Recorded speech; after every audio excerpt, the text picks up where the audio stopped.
వరం, ఈ భాగ్యం నాకు ఎలా కలిగింది అనుకున్నారు?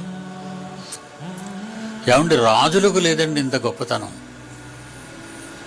మంత్రులకు లేదండి ఇంత గొప్పతనం, ప్రశాంతత. ప్రపంచంలో ఏ గొప్పవాడికి లేని ఆదరణ, శాంతి, సమాధానంతో నా తండ్రి నన్ను పెంచుతున్నాడండి. నా తండ్రి నన్ను పెంచుతున్నాడు.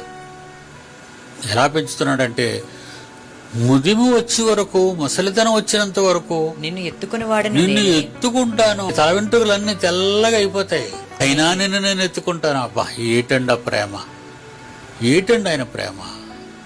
నన్ను ఎత్తుకున్నాడండి. సాక్షి నన్ను చూడండి అంతే.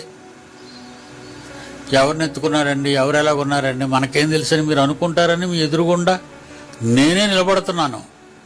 ప్రత్యక్ష సాక్షిగా నన్ను పోషిస్తున్నాడండి నా తండ్రి. ఇంత మహత్తర భాగ్యం ఎంతమందికి ఉందో చెప్పండి.